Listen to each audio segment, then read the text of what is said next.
बिस्मिल्लाहिर्रहमानिर्रहीम।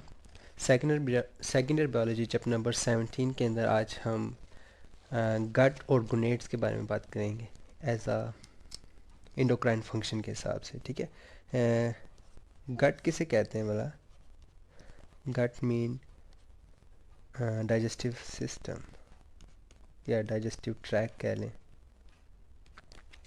सो digestive track के अंदर बहुत से ऐसे स्ट्रक्चर हैं जो कि इंडोक्राइन के फंक्शन के अंदर आ सकते हैं। इंडोक्राइन टिश्यूज़ काफ़ी ज़्यादा हैं, ठीक है, लेकिन हम इसमें से दो इम्पॉर्टेंट हार्मोन्स पढ़ेंगे जो कि इन्वॉल्व होते हैं। एक तो गैस्ट्रिन है और एक स्क्रीटिन। दोनों के काफ़ी इम्पोर्टेंट फंक्शन है। सबसे पहले गैस्ट्रिन है जो कि रिलीज़ होगा पाइलोरिक, जो कह लें कि एंड होता है, ठीक है, या पाइलोरिक रीजन जो सा होता है स्टोमक का, वहाँ से रिलीज़ होता है। पाइलोरिक रीजन ऑफ स्टोमक, ठीक है, यानी मैदे के पाइलोरिक रीजन से ये स्क्रीट होता है। अच्छा, इसका क्या काम होता है कि it stimulates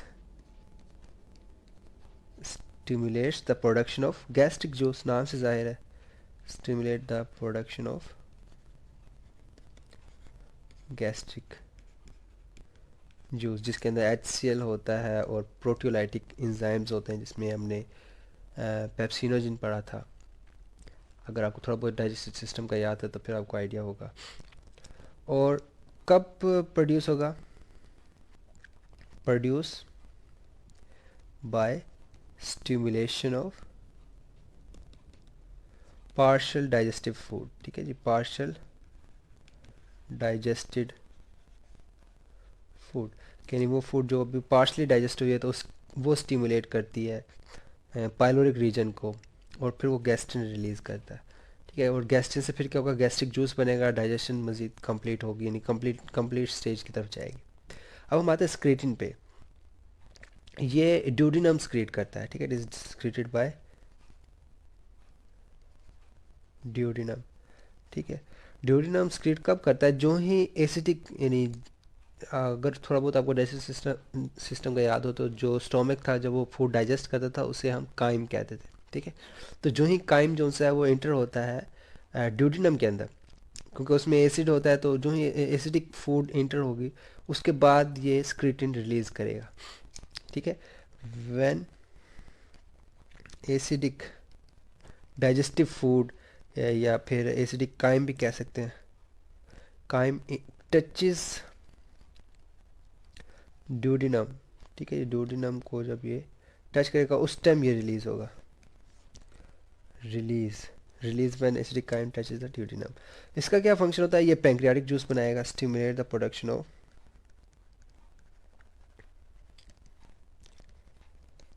production of pancreatic juice. Simple. अच्छा, इसे हम क्यों पढ़ रहे हैं? बेसिकली यहाँ पे गेट का जो सा फंक्शन है वो एज अ एंडोक्राइन ग्लैंड हो रहा है। ठीक है, एंडोक्राइन से क्या मुराद है कि जो गैस्ट्रिन है और स्क्रीटिन है, ये दोनों किस में ट्रांसपोर्ट होंगी? Transport via blood.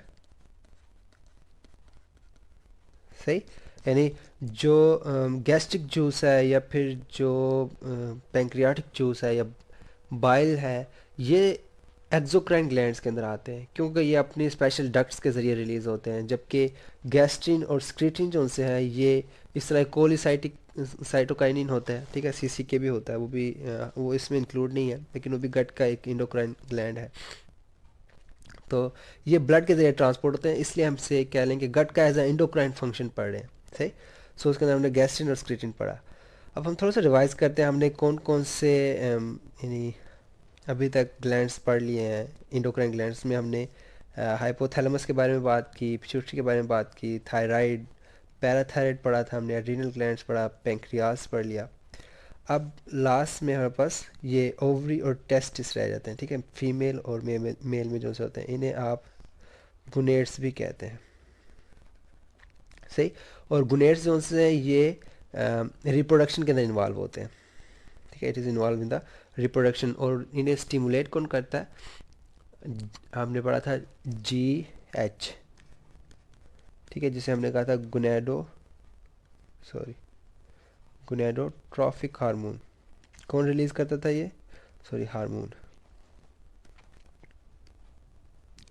कहाँ से आता था ये? पिट्यूटरी ग्लैंड से। तो पिट्यूटरी ग्लैंड गोनेडोट्रॉफिक हार्मोन रिलीज करते हैं। फिर इसकी वजह से हमारे पास कौन कौन से हार्मोन्स आ रहे थे? अगर आपको याद हो, FSH था, LH था, IC interstitial cell stimulating hormone था, और प्रोलैक्टिन था, सही। एस्ट्रोजन है, एस्ट्रोजन, सही। और इसके अलावा प्रोजेस्ट्रॉन है। अच्छा, जो FSH, LH और ICSH थे, ये गोनेडोट्रॉफिक हार्मोन का हिस्सा है, ठीक। लेकिन जो एस्ट्रोजन और प्रोजेस्ट्रॉन है, ये ओवरीज बनाते हैं, ठीक है। It is made by ovaries. यानी अगर मैं इसको यहाँ पे मिटा दूँ, तो बेसिकली जो प्रोजेस्ट्रॉन है और एस्ट्रोजन है, ये कौन बनाएगा? ओवरीज बनाएंगे, ठीक है। यानी LH, FSH, ICSH, प्रोलैक्टिन, ये गोनेडोट्रॉफिक हार्मोन का हिस्सा थे। ओवरीज क्या बनाएंगे हमारे पास? Oestrogen and progesterone.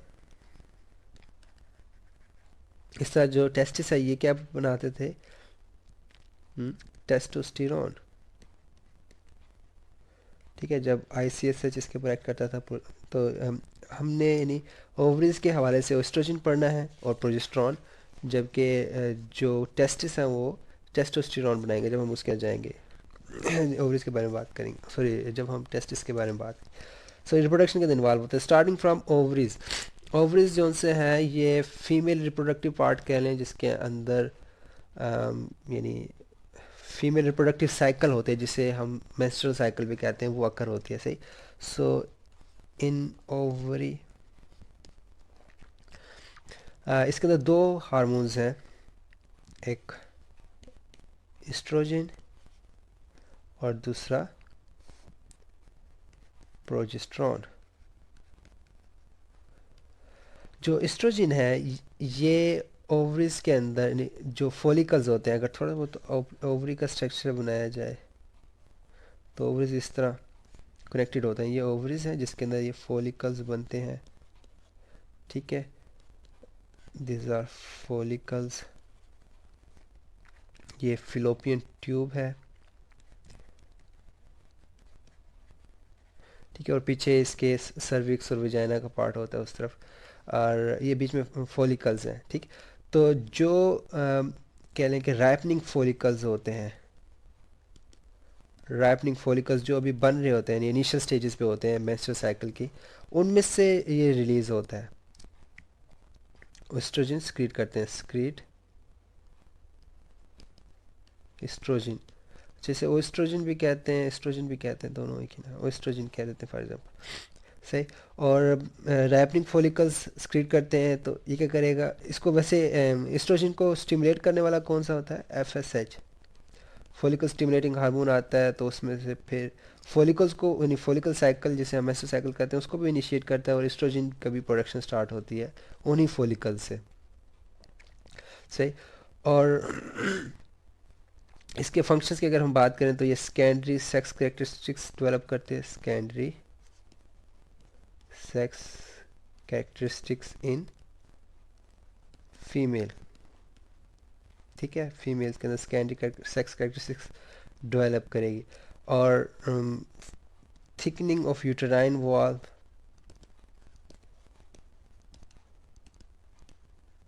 ठीक है, कि यूट्रस की जो सी वॉल होती है, इसकी थिकनेस करती है। और मेस्ट्रुअल साइकिल का एक पार्ट के अंदर ना, और यानी मेस्ट्रुअल साइकिल जो जो इनिशियल फेज में होता है, उस टाइम जो वाल होती है यूट्रस की, वो ऐसा सा थिक होना शुरू होती है। ये जब हम मेस्ट्रुअल साइकिल रिप्रोडक्शन के चैप्टर में पढ़ेंगे, उस टाइम आपको इसका सही आइडिया होगा। इसके अलावा ये हीलिंग और रिपेयर में भी हेल्प करती है, हीलिंग एंड रिपेयर, जो कि पोस्ट मेंस्ट्रुअल साइकिल के अंदर होती है। पोस्ट मेंस्ट्रुअल साइकिल के बाद इस यूटेराइन वॉल की ना हीलिंग होती है, सही, उसको रिपेयर करने में ये हेल्प करती है। इसके बाद ये प्रेगनेंसी में किस तरह हेल्प करती है कि ये यूटेराइन वॉल की या यूटेराइन सेल्स को स्टिमुलेट करती है।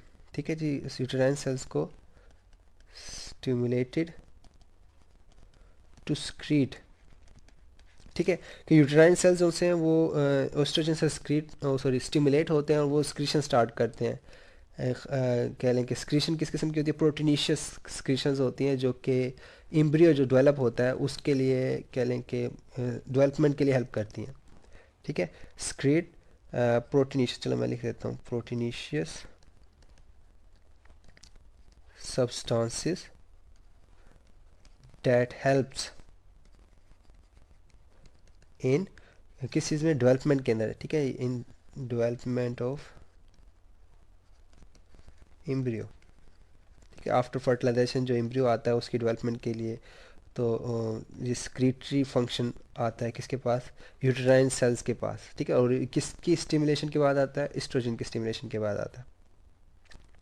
सो अगर इसकी डेफिशिएंसी होगी तो ज़ाहिर बात है ये फंक्शंस प्रॉपर नहीं होंगे और सेकेंडरी सेक्स करेक्टरिस्टिक्स नहीं आएंगी, यूट्राइन वाल सही तरीके से कह लें कि वो नहीं हो सकेगा, मेंस्ट्रुअल साइकिल नहीं कर सकेगा, मतलब इन एब्सेंस, अगर एब्सेंस होती है एस्ट्रोजन की तो क्या होगा, एक तो no secondary sex characteristics,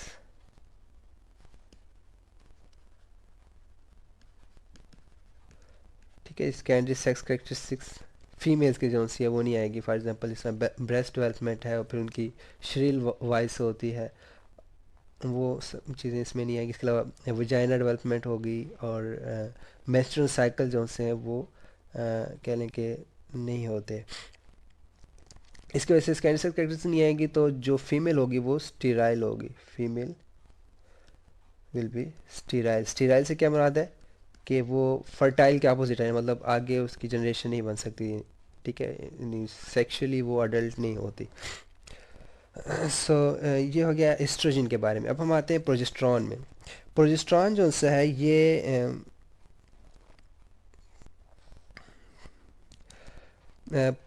raptured follicle produce करते हैं। ऊपर जो से थे वो राइपनिंग फॉलिकल्स थे, राइपनिंग से मतलब इनिशियल स्टेजेस पे थे, और जब फॉलिकल्स रैप्चर होते हैं उस टाइम प्रोजेस्ट्रॉन रिलीज होता है, फॉलिकल्स प्रोड्यूस प्रोजेस्ट्रॉन।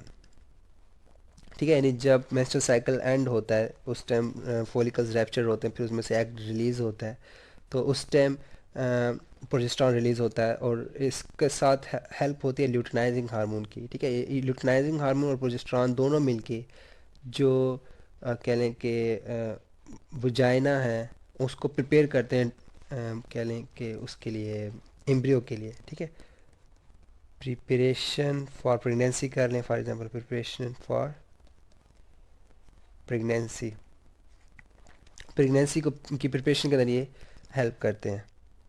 अगर हम प्रिपरेशन को देखें तो प्रिपरेशन में क्या आता है, मतलब थिकनिंग ऑफ यूटेराइन वॉल। ठीक है, यूटेराइन वॉल की थिकनिंग होगी, इसके अलावा स्क्रिटरी ज़्यादा हो जाएगी, वेस्कुलराइजेशन होती है इसी की, वेस्कुलराइजेशन से क्या मतलब है कि वहाँ पे ब्लड वेसल्स बनती हैं ऑफ यूटेराइन वॉल। तो ये प्रिपरेशन प्रेगनेंसी की होती है ताकि जो एम्ब्रियो है वो इजीली डेवलप हो सके। इसके अलावा ये एक इसका एक और इम्पॉर्टेंट फंक्शन ये है कि इनहिबिट, ठीक है, इनहिबिट द ओवल्यूशन। ठीक है, ओवल्यूशन के प्रोसेस को इनहिबिट करती है, या कह लें कि इनहिबिट ओव्यूलेशन। ओव्यूलेशन से क्या मुराद है कि मेंस्ट्रुअल साइकिल स्टॉप हो जाएगी। ठीक है, ह्यूमन के केस के अंदर जो फीमेल्स हैं उनके अंदर मेंस्ट्रुअल साइकिल होती है जिसके बाद ओव्यूलेशन होती है, तो वो इनहिबिट हो जाएगी। तो इसलिए बाज़ का इसे एज कंट्रोल पिल में भी यूज़ करते हैं, कंट्रोल जो कि बर्थ को कंट्रोल करने के लिए यूज़ होती है, उसके अंदर भी प्रोजेस्टेरॉन की अमाउंट को यूज़ करते हैं। सो अगर प्रोजेस्टेरॉन नहीं है, इन द एब्सेंस, अगर absence of absence of progesterone है तो क्या होगा, कह लें कि नॉर्मल डिलीवरी नहीं होगी, नो नॉर्मल डिलीवरी, या फिर कह लेंगे प्री मैच्योर डिलीवरी होगी। ठीक है, अगर इनकी कमी है तो उसकी वजह से प्री मैच्योर डिलीवरी हो सकती है, जिसकी वजह से एक किस्म के कह लें कि वो अ, सही डेवलपमेंट नहीं हो पाएगी एम्ब्रियो की। सो ये हो गया हमारा सॉरी किसके बारे में बोला, ओवरी के बारे में। अब हम बात करते हैं टेस्टिस के बारे में, जो कि मेल का रिप्रोडक्टिव ऑर्गन है।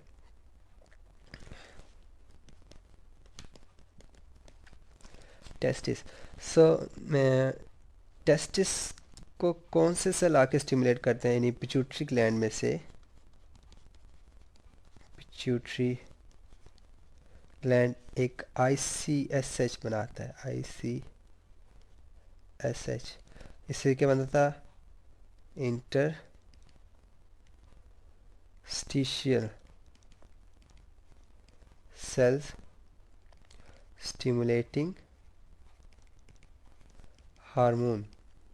और इन्होंने आके क्या करना होता है, टेस्टिस के ऊपर एक्ट करते हैं, और टेस्टिस से फिर क्या बनेगा, टेस्टोस्टेरॉन। सही। तो यानी टेस्टिस का वैसे अगर हम स्ट्रक्चर देखें तो उसके अंदर क्या होता है, कुछ सेमी नेफ्रस टिब्यूल्स होते हैं। ठीक है, मेन जो कह लें कि टेस्टिस का वैसे फंक्शन क्या होता है, ये स्पर्मेटोजेनेसिस करता है। ठीक है, इसने बेसिकली क्या करना होता है, स्पर्मेटोजेनेसिस, स्पर्म प्रोडक्शन करनी होती है। ठीक है, तो स्पर्म प्रोडक्शन को इनिशिएट करने के लिए टेस्टोस्टेरॉन रिक्वायर्ड होता है। ठीक है, टेस्टोस्टेरॉन का जो कह लें कि फीडबैक है वो पिट्यूटरी से आता है। ठीक है, पिट्यूटरी से टेस्टिस के पास आएगा, टेस्टिस फिर उसका टेस्टोस्टेरॉन बनाएंगे, यानी बनाने में टेस्टोस्टेरॉन बनेगा, टेस्टोस्टेरॉन फिर स्पर्मेटोजेनेसिस के अंदर हेल्प करेगा।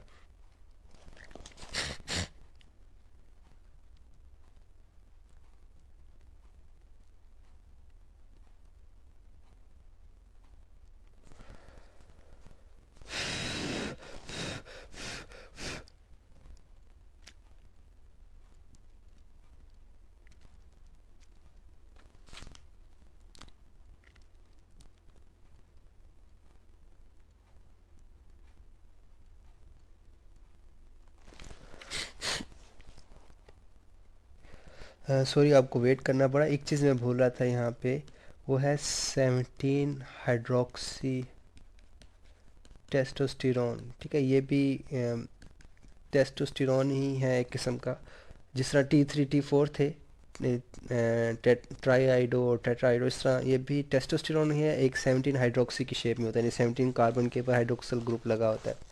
सो ये भी स्क्रीट होता है एज अ गोनेडल हार्मोन कह लें कि, या टेस्टिस के हार्मोन्स में से। तो ये TETS है। अब हम आते हैं टेस्टोस्टेरोन के फंक्शंस क्या हैं, functions of testosterone hormone. Hormone के फंक्शन क्या है, एक तो जाहिर बात है ये secondary sex characteristics, secondary sex characteristics in male. ठीक है, कि मेल के अंदर मेलनेस कह लें किस्म का वो डेवलप करता है, secondary sex characteristics like beard production हो जाएगा, वॉइस जो सी है वो भारी हो जाएगी, और इसके अलावा स्पर्मेटोजेनेसिस होना स्टार्ट हो जाएगा। ठीक है, इनिशियल स्टेजेस के अंदर सेकेंडरी सेक्स कैरेक्टरिस्टिक्स आती हैं, फिर टेस्टोस्टेरोन जो सा लेवल है पुबर्टी के बाद, ठीक है, जब जवानी आती है तो उसके बाद सेक्स ड्राइव में प्रमोट करता है। ठीक है, या कह लें कि increase the sex drive, increase sex drive. ठीक है, जो कॉपुलेशन के प्रोसेस के दौरान कह लें कि हेल्प करती है। उसके बाद कुछ अगर हम इसको रिमूव कर दें, मसलन टेस्टिस को बाज़ लोगों ने रिमूव भी करवाया, जैसा उन्हें हम कहते हैं कैस्ट्रेटेड मेल्स, कैस्ट्रेटेड मेल्स, यानी जिन्होंने रिमूवल ऑफ रिप्रोडक्टिव ऑर्गन, ठीक है, फॉर एग्जांपल EG टेस्टिस वगैरह। ठीक है, जिसने टेस्टिस रिमूव करवाया।